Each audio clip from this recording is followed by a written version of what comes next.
राजस्थान में छात्र संघ के चुनाव करवाने से सरकारें डरती क्यों हैं?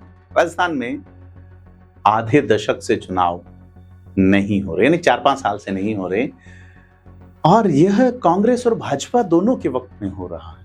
राजस्थान के सरकारी विश्वविद्यालयों में हर साल सैकड़ों करोड़ रुपए का बजट गुजरता है।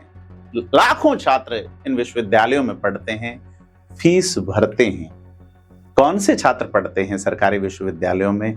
वो छात्र जो मेधावी हैं, क्योंकि कट ऑफ खूब जाती हैं, और दूसरी उनकी खासियत है कि वो गरीब परिवारों से हैं, जिनके माँ बाप अपना पेट काट के उनकी फीस भरते हैं।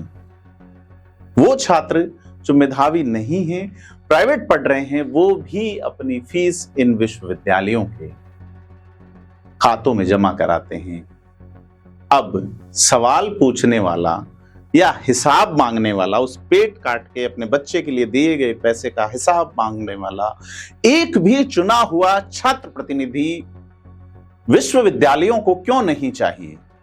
क्यों सरकार छात्र संघ चुनाव करवाना ही नहीं चाहती? नमस्कार, मैं प्रदीप हूं। आज बात करेंगे छात्र संघ चुनाव पे कि आखिर वो वजह कौन सी है जो राज्य दर राज्य, साल दर साल छात्र संघ चुनावों को टालती जा रही है। इसके पीछे का कानून क्या कहते हैं, पीछे की राजनीति क्या कहती है, पीछे की गणित क्या कहती है, और इस गणित को युवाओं को क्यों जानना चाहिए।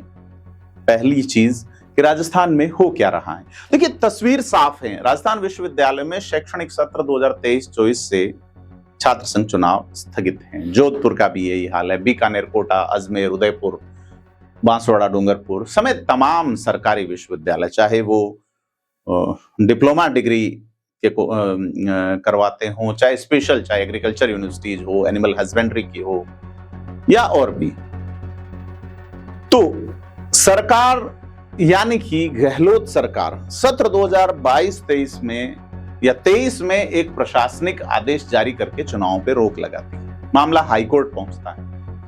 2024 में और 25 में भी यही कहानी दोहराई गई। सरकार ने हाईकोर्ट में साफ जवाब दिया कि इस साल भी चुनाव नहीं होंगे। दलील दी गई, राष्ट्रीय शिक्षा नीति यानी NEP के तहत सेमेस्टर सिस्टम लागू हो रहा है, प्रवेश प्रक्रिया में देरी हुई है, इसलिए संसाधन नहीं है, और यह भी कहा गया कि ज्यादातर कुलपतियों ने मौजूदा हालात में चुनाव के खिलाफ राय दी। कुलपति जिन्हें कुल गुरु कर दिया गया है, कौन हैं, किस योग्यता से आते हैं, कहां से आते हैं, योग्यता छोड़िए किस कृपा से आते हैं, बड़ा सवाल। ठीक है, यह सवाल का जवाब मैं आप पे छोड़ता हूं बिना किसी टिप्पणी के। और अपन बात करें दिसंबर 2025 में राजस्थान हाईकोर्ट की एकल पीठ के एक बड़े आदेश की कि सरकार और विश्वविद्यालय प्रशासन को हर साल मार्च महीने में चुनाव कैलेंडर जारी करने और चुनाव के लिए स्टूडेंट यूनियन इलेक्शन बोर्ड बनाना चाहिए। लेकिन मई 2026 में सरकार खंडपीठ में अपील लेके पहुंची और खंडपीठ ने उन निर्देशों पर रोक लगा दी। सरकार की दलील थी कि याचिका सिर्फ एक विश्वविद्यालय तक सीमित थी, लेकिन एकल पीठ ने राज्य के 50 से ज्यादा विश्वविद्यालयों पर असर डालने वाले व्यापक निर्देश दे दिए। यानी कोर्ट कुछ भी कहे, सरकार अपील करके उसे रोक दे। यह सिलसिला बरसों से चल रहा है। अब चूंकि मैंने बात की कानून क्या कहता है, लिंगदोह समिति की सिफारिशें, जो मुख्य निर्वाचन आयुक्त रहे थे भारत के JM लिंगदोह, आपको याद होगा 2005 से 9 तक भी चुनाव नहीं हुए थे। फिर लिंगदोह समिति की सिफारिशें आई सुप्रीम कोर्ट के आदेश पे। केरल वाले मामले में सुप्रीम कोर्ट ने इसे एक संवैधानिक अधिकार कहा। तो आज बात करें कि कानूनी और संवैधानिक पहलू क्या हैं, और यही असली सवाल छुपा हुआ है। 2005 में केरल विश्वविद्यालय से जुड़े एक मामले में सुप्रीम कोर्ट ने देश के छात्र संघ चुनावों में बढ़ते बाहुबल और धन बल के इस्तेमाल पे गहरी चिंता जताई, और कोर्ट के निर्देश पे ही केंद्र सरकार ने JM लिंगदोह, जिनका पूरा नाम जेम्स माइकल लिंगदोह था, पूर्व मुख्य निर्वाचन आयुक्त थे, उनकी अध्यक्षता में 6 सदस्यीय कमेटी बनाई। इस कमेटी ने 2006 में अपनी रिपोर्ट सौंपी, जिसे सुप्रीम कोर्ट ने स्वीकार किया, और UGC ने इसी साल एक सर्कुलर जारी करके देश भर के विश्वविद्यालयों में इसे लागू करने को कहा। अब लिंगदोह समिति की सिफारिशें साफ हैं कि हर शैक्षणिक सत्र शुरू होने के 6 से 8 हफ्तों के बीच छात्र संघ चुनाव हो जाने चाहिए। पहला सप्ताह शुरू हो चुका है। चुनाव लड़ने वाले उम्मीदवार की उपस्थिति कम से कम 75% हो, नियमित विद्यार्थी हो, उम्मीदवार का कोई आपराधिक रिकॉर्ड नहीं हो और चुनाव खर्च की सीमा तय हो, बाहुबल और धन बल पर रोक लगे और प्रचार सामग्री सीमित हो। और सबसे अहम बात, केरल मामले में सुप्रीम कोर्ट यह कह चुका है कि छात्र संघ चुनाव में हिस्सा लेने का अधिकार एक मूलभूत अधिकार है और मूलभूत अधिकारों को किसी सरकारी आदेश या कानून से नहीं छीना जा सकता। केरल का ही आपको याद होगा Keshavananda Bharati versus state of Kerala, जो फैसला आया था सुप्रीम कोर्ट का। तो टकराव यही खड़ा होता है। एक तरफ सुप्रीम कोर्ट कह चुका है ये मूलभूत अधिकार है, हर 8 हफ्ते में चुनाव होने चाहिए, शुरुआत के 8 हफ्ते में, 6 से 8 हफ्ते में।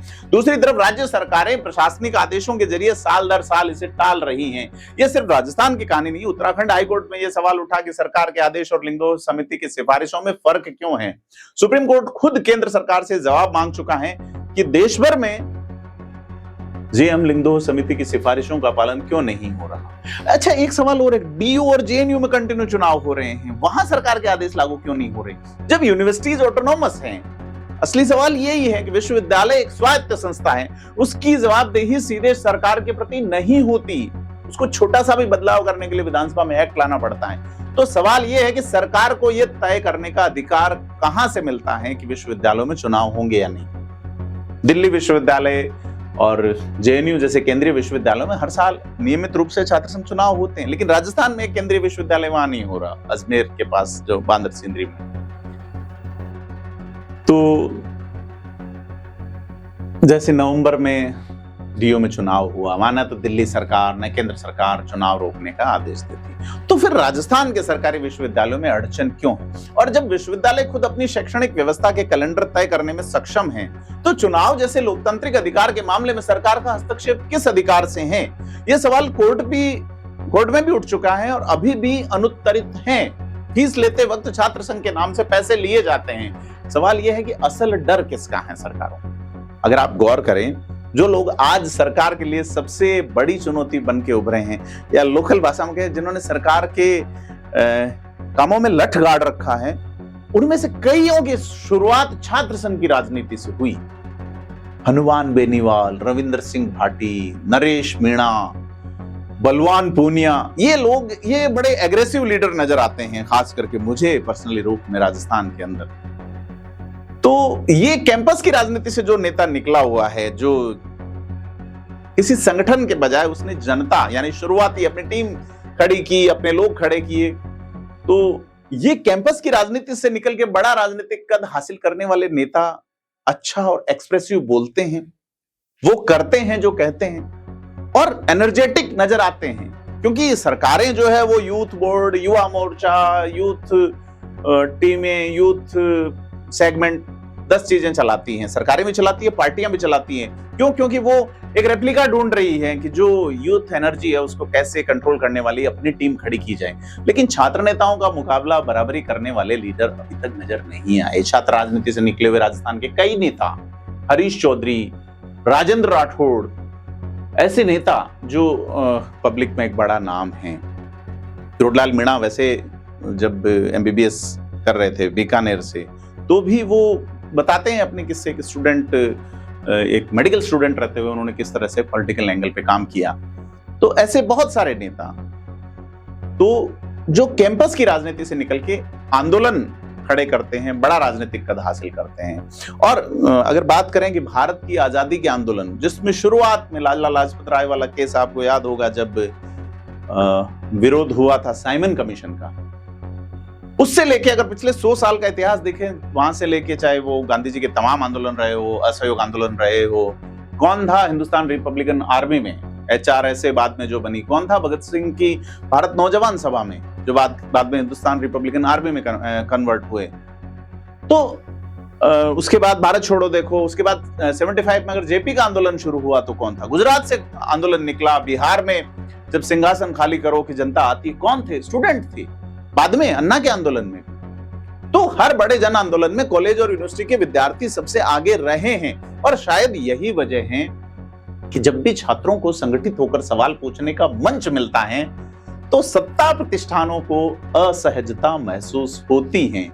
वैसे चुनाव का मतलब जवाबदेही है, लोकतांत्रिक जवाबदेही, और जवाबदेही से सबसे पहले डर उन्हें लगता है जो बिना जवाबदेही के सिस्टम चलाने के आदी हो जाते हैं। अब सवाल है, जैसा मैंने पहले कहा, राजस्थान के सरकारी विश्वविद्यालयों को हर साल सैकड़ों करोड़ का बजट मिलता है।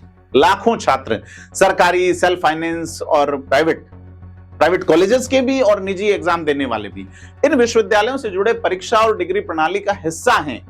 करोड़ों अरबों की फीस देते हैं, लेकिन इतने बड़े बजट पर सवाल पूछने वाला उनका कोई निर्वाचित प्रतिनिधि ही नहीं है। यह पैसा आपकी, हमारी, हर आम टैक्स पेयर की जेब से जाता है। जवाबदेह लोग चुनकर जब तक नहीं आएंगे तो क्या बचेगा? बिना निगरानी के चलने वाले तंत्र के अलावा क्या बचेगा? तो सवाल ये नहीं है कि छात्र संघ चुनाव हो या नहीं हो, छात्र नेता निकले या नहीं, सवाल ये है कि भाई अकाउंटेबिलिटी हो या नहीं, उस पैसा कहां खर्च हो रहा है, किसके लिए हो रहा है, विद्यार्थियों से बात हो रही है या नहीं हो रही है। इवन इसी यूनिवर्सिटीज के अंदर बिना सरकार के आदेश के, बिना किसी एक सरकारी रोक के या तमाम चीजों के शिक्षकों के चुनाव हो जाते हैं। 150 शिक्षक होते हैं, लेकिन उनके चुनाव होते हैं, उनके संघ बनते हैं, उनके संगठन बनते हैं, उनसे सरकारें बात भी करती हैं, संवाद भी करती हैं, लेकिन विद्यार्थियों का क्यों नहीं? और जब सुप्रीम कोर्ट यह तय कर चुका है कि यह विद्यार्थी का मूलभूत अधिकार है, तो सवाल यह है, आप यानी हर विश्वविद्यालय का छात्र अपने इस अधिकार के लिए आवाज कब उठाएगा? जब आपकी फीस से छात्र संघ का पैसा कटता है। तो चुनाव नहीं होना सिर्फ एक प्रशासनिक देरी नहीं है, यह आपके अधिकार पे सीधा हमला है। अगर आप इस मुद्दे पे सोचते हैं कि क्या होना चाहिए, क्या नहीं होना चाहिए, क्या आपके कॉलेज में इस साल चुनाव होने चाहिए, हाँ, कॉलेज वाला जरूर मैं अलग सेगमेंट रखूंगा। कॉलेजों को बजट, कॉलेजों की सैलरी और तमाम चीजें सरकार देती है, तो सरकार का वहां की अधिकारिता क्या है, ये डिफरेंट सब्जेक्ट है। लेकिन विश्वविद्यालयों को पैसा कौन? यूजीसी दे रहा है। विश्वविद्यालयों को पैसा कौन दे रहा है? स्टूडेंट के पेरेंट्स दे रहे हैं। तो आप अधिकाधिक ये वीडियो शेयर कीजिए, कैंपस के विद्यार्थियों में सवाल उठाइए और कमेंट करके बताइए क्या सोचते हैं कि बड़ी चीज क्या है, चुनाव नहीं होने देना या चुनाव होना। मिलते हैं एक और वीडियो में, तब तक के लिए धन्यवाद।